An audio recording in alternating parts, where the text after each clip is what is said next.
Hey guys, Eckhart Slatter here, and today I am talking about one of my favorite Star Wars characters of all time, Obi Wan Kenobi. And this discussion is going to be centered around three aspects. What Obi Wan Kenobi did during the Legends canon between Episode 3 and Episode 6, what Kenobi's story has been like during the current canon, and what I expect to see in the eventual Kenobi movie. And just to be clear, this movie hasn't been officially confirmed, but I don't see how they don't make a movie out of this. Ewan McGregor is just so good.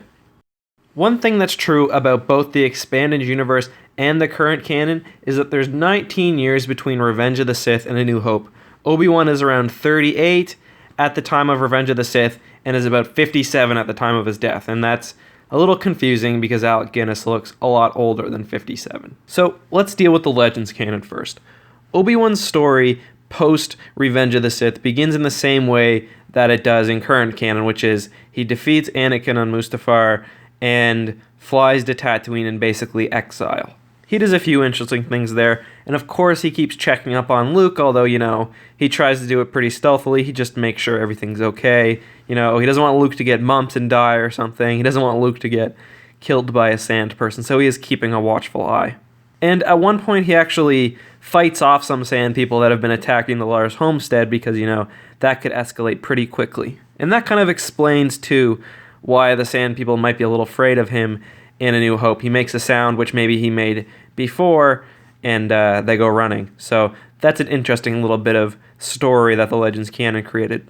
At one point, he actually fights an exiled Jedi who is leading a group of Tusken Raiders, too, which is just kind of interesting, and of course he wins. He also talks to Qui-Gon Jinn, who is obviously a Force ghost, and learns the technique himself, and this becomes immensely important in A New Hope and Empire Strikes Back, because after he dies, he's still able to serve as a mentor to Luke, and actually guides him towards Yoda, who really starts his Jedi training. And throughout this whole time, Darth Vader is actually looking for Obi-Wan, but he's unable to find him, which is probably good not only for Obi-Wan, but also Luke, who of course is on the same planet. Obi-Wan does leave Tatooine a few times, and when he goes, he actually gets Qui-Gon Jinn's spirit to watch over Luke. And of course, he meets up with various Jedi who somehow survived Order 66, because, as you know if you've read Legends canon before, there are some seemingly dozens of Jedi coming out of the woodwork who weren't killed by the Order 66, so he meets a few of them. He may have actually even went to Yavin 4 at one point to visit a Jedi temple, but Obi-Wan generally stays on Tatooine and keeps watch over Luke Skywalker, protecting him from various dangers and hazards and whatnot. And that's it. That's most of Obi-Wan's adventures. And to be honest, the expanded universe is pretty restrained with how they treated Kenobi's 19 years on Tatooine. And I'm not saying that as a bad thing. I'm saying it as a good thing. In fact, some characters are overdeveloped in Legends to the point where their stories become meaningless, but that didn't actually happen with Obi-Wan. When we see him in A New Hope, there's not a whole lot that's gone on between Return of the Jedi, and that's actually kind of nice for once. He's living a secluded life as a hermit, more or less, most of the time. So let's now take a look at the current canon, because that's where the story is going to really be developing from this point forward. Most of what we know about Obi-Wan in this time comes from the Luke Skywalker comic books produced by Marvel. We know that he made some journals, which he intended to pass on to Luke Skywalker, basically chronicling his time on Tatooine, and these are described more in depth in the comic book that I just mentioned. Mostly, again, he protected Luke as much as he could, protected the Lars family from some of Jabba's men, and at one time actually carried an unconscious Luke back to the Lars household after he had been injured. Besides that, if we go back to A New Hope, we know that Owen didn't really like Kenobi talking to Luke very much, probably because he knew who Kenobi actually was. We know that he probably had some run-in with some sand people, just because I really don't think you can go 19 years living in the Tatooine desert without actually doing so. And we know that he learned how to become a Force ghost, presumably from some dialogue in Episode 3 from Qui-Gon Jinn. We also know from Rebels that Obi-Wan has some sort of confrontation with Darth Maul, and I guess we don't know how that happens. Presumably Darth Maul tracks him to Tatooine, but we'll learn more about that as Rebels nears the end of its season. Also, my God, I hope they kill Darth Maul for good. I'm tired of him somehow sticking around. Again, in current canon, as with Legends, it seems like Obi-Wan wasn't doing a whole lot for long stretches of time, which is interesting, and which kind of leaves his whole story open to a movie. And it seems at this point like a movie is an inevitability. Ewan is so good, and he's approaching the perfect age between his age in Revenge of the Sith and Alec Guinness's age in A New Hope.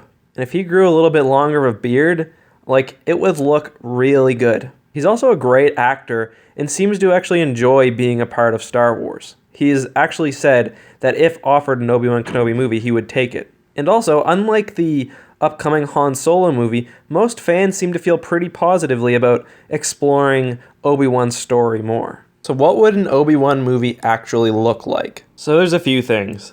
The first is there's a really popular theory that Rey is a Kenobi. So one of the things we could potentially see in an Obi Wan Kenobi movie is some sort of romance. Although, personally, I'm not sure if I believe the theory, and I'm not really going to talk too much about it.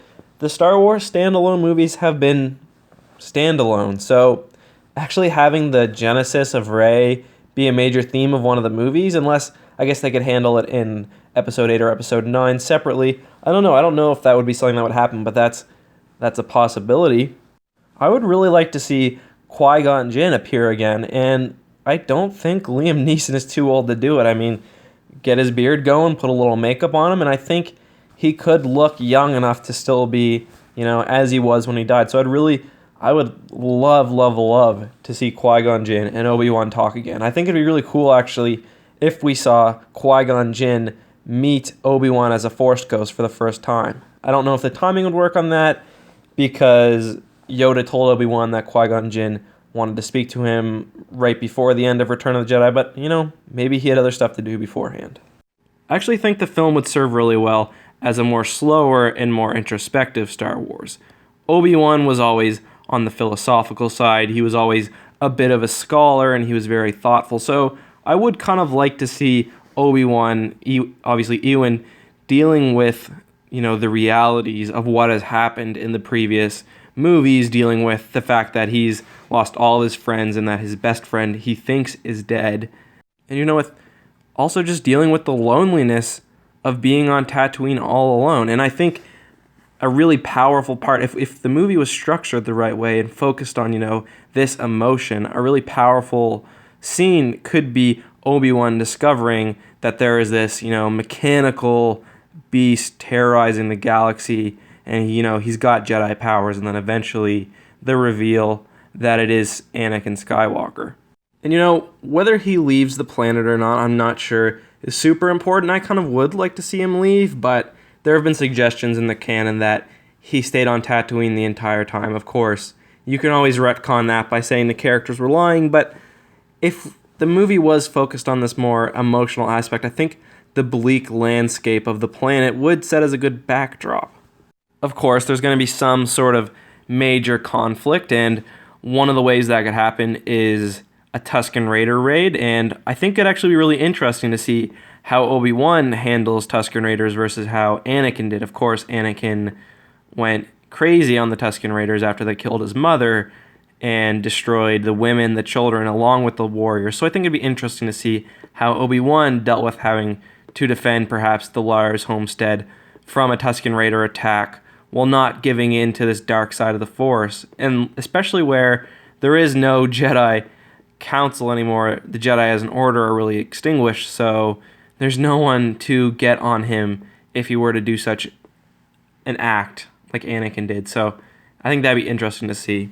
But that probably wouldn't be enough conflict to drive the movie, and that's where the real issue with an Obi-Wan film comes in. We've got to make some sort of conflict out of a story that didn't previously exist. Rogue One was able to handle this really well, because stealing the Death Star plans are obviously a really interesting plot point. Perhaps Obi-Wan could have some sort of role in facilitating the rebellion, maybe searching for Jedi artifacts. Like we know in the extended universe, the expanded universe, as we talked about, that Obi-Wan may have made a trip to Yavin. That would be interesting if he did more research on the Jedi, which could tie into Luke's new order in Episode 8 and beyond. Or, perhaps it's a similar story of Obi-Wan trying to save Jedi that survived Order 66 and that are being hunted by the Empire. Perhaps someone crash lands on Tatooine, or perhaps he leaves the planet to go on an adventure. I'm not really sure. All I know is I really hope we haven't seen Ewan McGregor as Obi-Wan for the last time, because I think there's so much potential and he's such a good actor, and he played the role as well as it's ever been played. And I really want to see him protecting Luke like we know he has. We know he spent 19 years. He sacrificed 19 years, Obi-Wan did, of his life to protect Luke. So I would like to see some of that in action. I'd like to see him, watching from afar, seeing Luke grow up, and maybe, it could be kind of cool to see a Luke from a faraway shot as CG at the end of the movie. It could lead right into episode 4 and kind of be like Rogue One in that way. Anyways, guys, let me know what you think. What is your favorite moment of Obi-Wan, either between the movies or within the movies? Let me know if you want an Obi-Wan movie and what you think the movie will be about. What will the main conflict be, especially, because I'm really not sure. Today's Community Spotlight features a conversation between Knights King Dustin Duffy and myself, where we talk about what the governance and what the structure and what basically the unknown region as a whole is like. So check that out. That's on my unknown region video where I talk about Snoke and the Eclipse Super Star Destroyer. You can always find it by checking the Star Wars Leaks News and Discussion playlist. Also keep in mind that I'm still accepting submissions for my next rambling video or next Q&A, so if there's something you'd like me to talk about, please post it in the comments below, and I'm sure I will address it at some point. Anyways, guys, this has been Eckhart's Ladder. Thank you so much for watching, and may the Force be with you.